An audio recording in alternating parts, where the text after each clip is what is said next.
네, 중동 상황 다시 한번 짚어보도록 하겠습니다. 미국은 이란의 핵시설 공격이 성공적이었다고 언급을 했죠.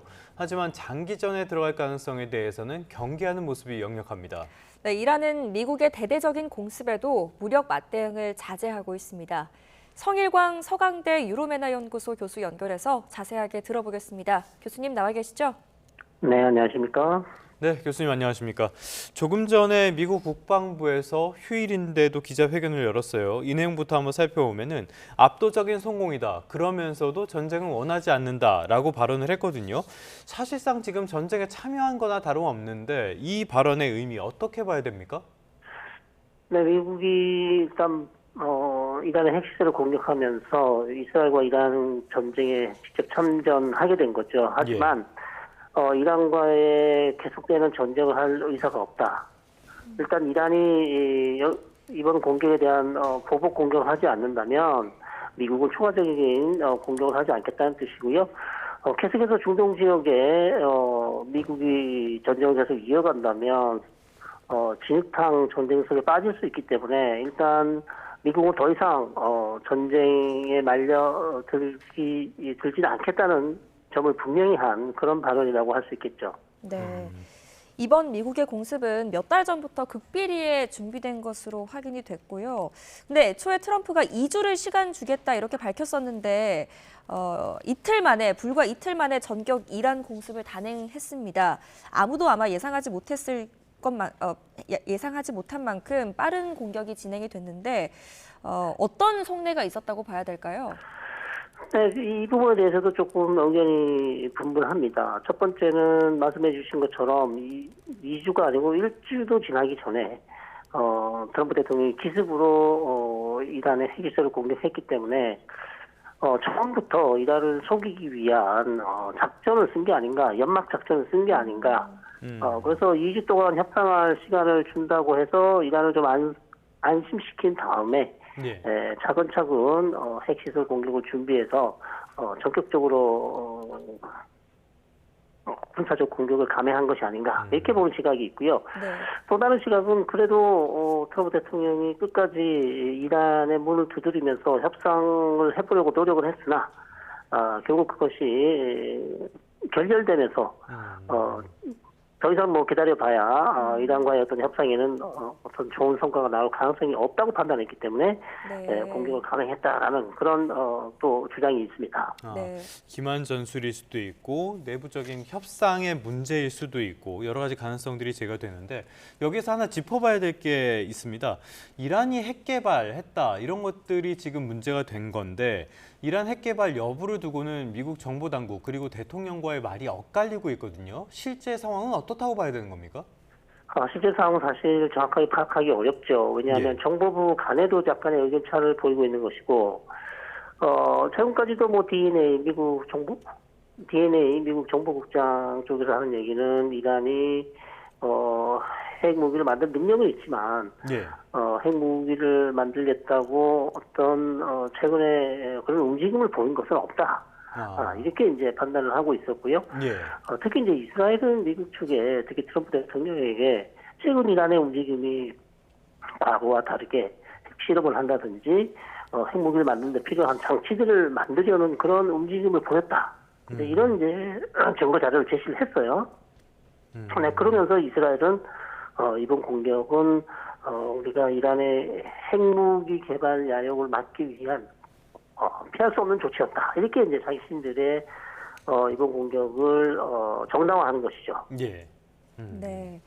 자, 이번에 미국이 공습할 때 사용했던 폭탄, 벙커버스터에 대해서도 좀 알아보겠습니다. 이게 위력이 어느 정도가 됩니까?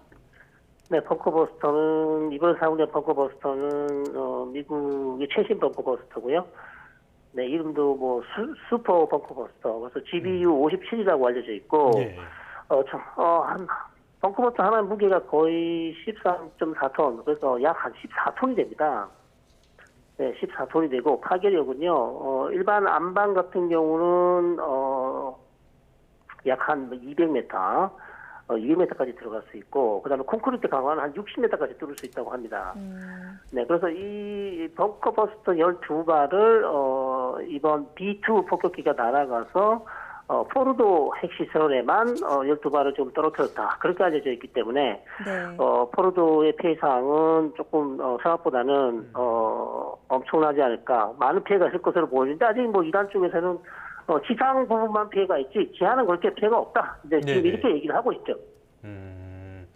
지금 말씀하신 것처럼 이 핵시설 공습과 관련해서 피해에 대해서는 의견이 많이 엇갈리고 있는데 어느 쪽의 발언, 그러니까 완전히 파괴했다라는 발언이 미국 쪽에서 나왔고요. 이란 쪽에서는 위에만 파괴됐다 이렇게 이야기를 하는데 어느 쪽에 조금 더 무게가 가십니까? 네, 지금 조금 정확히 판단하기가 좀 이른 것 같고요. 네, 미국 쪽에서는 트럼프 대통령은 두말할 것 없이 완벽한 작전이었다. 완벽히 파괴되었다, 제거됐다 이렇게 얘기를 하고 있지만 미국 내에서도 지금 조금 더 기다려 봐야 된다는 목소리가 나오고 있어요. 예. 네, 그래서 인공 위성 사진이나 아니면 이란 쪽에서 얘기하는 걸 좀 더 지켜보면서 이 핵시설이 정말 어떻게 파괴됐는지는 조금 예. 시간이 지나봐야 알 수 있을 것 같습니다. 네, 알겠습니다. 네. 자, 미국의 참전이 이번 중동 사태에 어떤 영향을 미치게 될지에 대해서도 좀 짚어주시죠. 그렇습니다. 이번 중동 정세 지금 앞으로 어떻게 될지 상당히 궁금하고요. 더 저는 미국이 앞으로 혹시 모를 이란의 어떤 그 대응에 대해서 즉 미국에 대한 어떤 보복 공격을 감행할 가능성도 충분히 있거든요. 예. 지금은 움직임이 없습니다만 여전히 지금 이란 쪽에서는 이거 그냥 넘어갈 수 없다. 이란의 미국에 대한 보복을 반드시 우리가 보복을 할 것이라는 얘기를 하고 있고 보복의 방식은 이미 세 가지로 알려져 있습니다. 중동 지역에 있는 미군 기지를 공격할 수도 있고, 그다음에 호르무즈 해협을 막을 수도 있고요.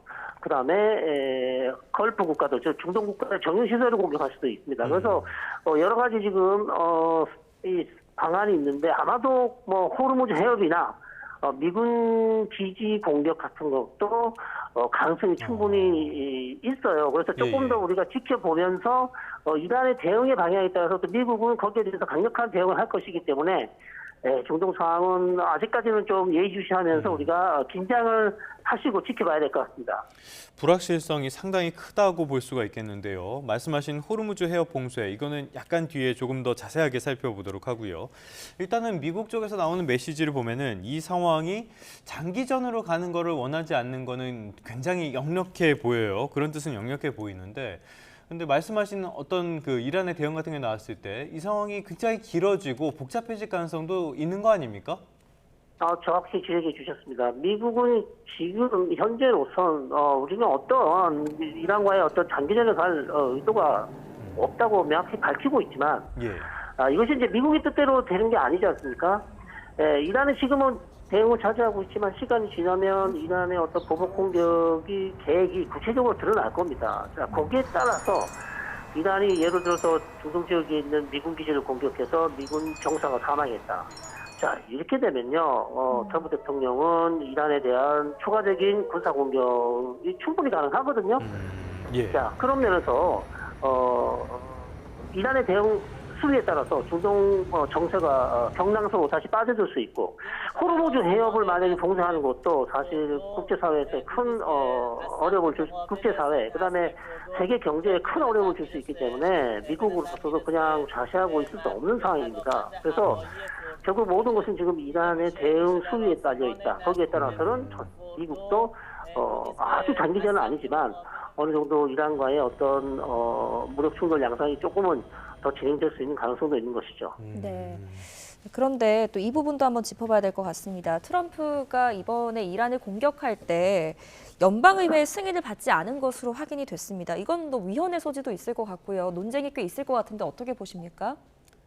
그렇습니다. 미국 쪽에서는 아마 이 부분을 놓고 의견이 분분한 것 같습니다. 특히 이제 민주당 쪽에서는 의회 승인도 받지 않고 이렇게 전격적으로 군사력을 사용하는 것이 가능한가?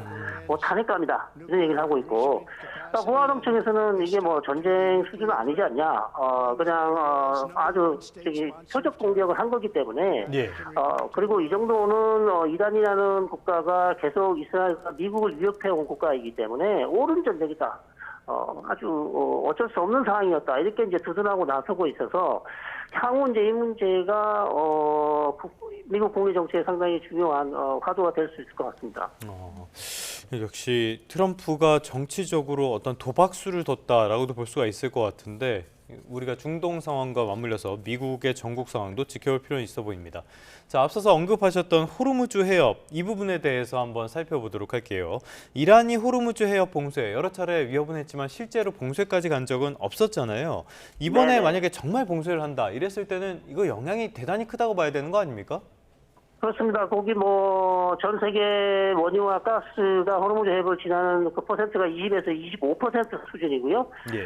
특히 이제 우리가 호르무즈 해협이 절실히 필요하죠. 왜냐하면 우리 에너지 수급의 한 70%를 지금 중동 지역에서 가져오기 때문에 사실 호르무즈가 봉쇄된다면 우리 경제에도 큰 타격이 될 수 있습니다. 그래서 호르무즈 해협을 만약에 이란이 봉쇄를 한다면 상당히 세계 경제에 미치는 파장이 클 것 같고요. 또 거기에 따라서 국제사회뿐만 아니라 미국이 아무래도 이 문제를 해결하려고 또 적극적으로 노력을 할 텐데요. 예. 그래서 만약에 봉쇄가 됐을 경우 어떻게 대응을 할 것인지 우리도 많이 준비를 해야 될 것 같고요. 아마 미국 쪽에서도 여기에 대한 시나리오별로 대응할 그런 준비를 세워놨을 것으로 그렇게 판단됩니다. 네, 실제 봉쇄 여부에 대해서 여러 전문가들의 관측이 나뉘고 있는데요. 원유를 수입하는 이 한국과 일본은 또 직접적인 타격을 맞을 뿐 아니라 지금 이란의 우호국이라 할 수 있는 중국에도 막대한 피해가 돌아가기 때문에 실제 봉쇄는 힘들 것이라는 관측도 나오고 있습니다. 여기에 대해서는 어떻게 보세요? 네, 물론 이제 이란이 중국에 수출하는 원유량이 많죠. 그래서 중국이 이란으로부터 수입하는 원유량이 많습니다. 네. 그래서 그것이 수출이 만약에 중단된다면 중국은 대체 수입처를 찾아야 되는 상당히 어려운 상황인데요. 예. 자, 그만큼 중국이 이제 지금 사태에 대해서 상당히 지금 예의주시하고 살펴보고 있을 텐데 중국의 수출하는 양도 중요하지만 이란 입장에서는 지금 미국의 보복에 대한 어떤 아무런 대응이 없이 그냥 이 상황을 넘어간다라는 것도 상당히 이란에게는 어려운 측면일 수 있어요. 네. 네, 그래서 미국 기지를 공격하는 것보다는 차라리 호르무즈 해협을 봉쇄하는 것이 훨씬 더 이란에게는 덜 부담스러운 그런 선택지가 될 수 있기 때문에 예. 네, 저는 이제 중국을 의식해서 호르무즈 봉쇄를 하지 않는다라고는 보지 않고요. 다만 이제 중국은 다른 대체선을 수입처를 찾으면 됩니다. 예를 들어서 뭐 러시아로부터 수입할 수도 있고요. 물론 이제 가격 차이가 좀 있겠죠. 그러나 이란은 여전히 그 호르무즈 해협 봉쇄가 이란에게 상당히 매력적인 그런 조치가 될 수 있습니다. 네. 알겠습니다. 중동 상황을 살펴보고 있는데요. 중동 쪽에서는 소위 말하는 저항의 축이라는 세력도 있어요. 예를 들어서 뭐 레바논의 헤즈볼라라든지 하마스라든지 여러 그런 어떤 미국과 이스라엘에 맞서는 축들을 이야기를 하는데요. 이번에 보면은 저항의 축이 제대로 작동하지 않았다라는 평가도 나온 것 같습니다. 이거는 이유가 뭘까요? 네, 아시다시피 2023년부터 하마스가 이스라엘 공격했고 특히 작년 2024년 이스라엘이 헤즈볼라와 전면전을 벌이면서 예. 헤즈볼라가 상당히 많이 지금 약화된 상황이죠. 거의 뭐 괴멸지경에 이르렀고 하마스도 당연히 이스라엘의 거의 2년 가까이 되는 공격이 상당히 많이 약화되어 있는 상황입니다. 거기다가 시리아에 있는 친 이란 정권도 정권이 붕괴되고 완전히 다른 새로운 정권이 들어섰어요. 예. 그래서 이란에게 가장 중요한 헤즈볼라, 하마스, 시리아가 무너지면서 사실상 이란이 쓸 수 있는 그런 대리조직, 저항의 축이 많이 무너진 상황입니다. 네, 유일하게 남아있는 것은 예멘에 있는 후티 반군 세력이죠. 예. 그래서 후티는 지금 이미 천명을 했습니다. 홍해를 지나는 미국 선박을 다시 공격하겠다. 최근에 이제 미국과 후티가 휴전 협상에 들어갔습니다만 다시 미국 선박을 공격하겠다고 했습니다. 그래서 이란의 저항의 축은 사실상 많이 무너졌다. 그래서 지금 이란을 도와줄 수 있는 세력은 후티밖에 없다. 그리고 이라크에 있는 친이란 민병대가 있긴 합니다만 거기도 지금 상당히 자제하는 그런 모습을 보이고 있습니다. 네. 지금은 이제 개입할 여력이 적을 것이다라고 관측을 하셨는데 이번에 미국의 공격으로 인해서 세계적으로 뭔가 무슬림에 대한 분노가 커져서 이들 무장 정파가 다시 연대를 할 가능성, 그래서 다시 공격을 가할 가능성에 대해서는 어떻게 보세요? 그렇습니다. 뭐 가장 우려되는 것은 이스라엘이나 미국인에 대한 어떤 뭐 미국 내 아니면 전 세계적인 어떤 테러 공격 가능성은 충분히 있죠. 특히 이제 뭐 이란과 연계된 조직이라든지 아니면 또 다른 이슬람 극단주의자들이 미국의 이런 공격에 대해서 미국이 왜 자꾸 중동적으로 이렇게 공격하는, 특히 이제 이스라엘이 아직도 가자 지구 전쟁을 끝내지 않고 있는 상황이고요. 네. 자, 이런 모든 상황들이 중동 지역에 있는 이슬람 극단주의 조직이 미국의 어떤 군인이나 군대만 공격하는 것이 아니라 민간인 목표물에 대한 테러를 감행할 가능성도 충분히 있습니다. 네네네. 네, 그렇기 때문에 아무래도 미 정보 당국이나 이쪽에서는 자국민에 대한 테러 공고를 계속 지금 메시지를 보내고 있는 것으로 그렇게 알고 있습니다. 알겠습니다. 끝으로 이 부분 하나 짚어볼까요? 이란에는 대통령이 있지만은 일단은 최고 지도자는 하메네이 최고 지도자가 있잖아요. 지금 트럼프가 하메네이의 은신처를 알고 있다 이렇게 위협도 했고 이스라엘도 계속 행동하겠다 이렇게 이야기를 하는 걸 보면은 실제로 하메네이 제거에 나설 가능성 있다고 보십니까? 저는 조금 낮다고 봅니다. 오히려 하메네이를 암살하는 것보다는 암살하지 않는 것이 미국의 이익에 부합하고요. 왜냐하면 어쨌든 최고 지도자가 있어야 이란의 어떤 정책을 결정할 수 있고, 그리고 트럼프 대통령은 여전히 협상 테이블로 돌아가기를 원하고 있어요. 예. 자, 협상으로 돌아가는 결정을 누가 할 수 있습니까? 결국 최고 지도자만이 할 수 있거든요.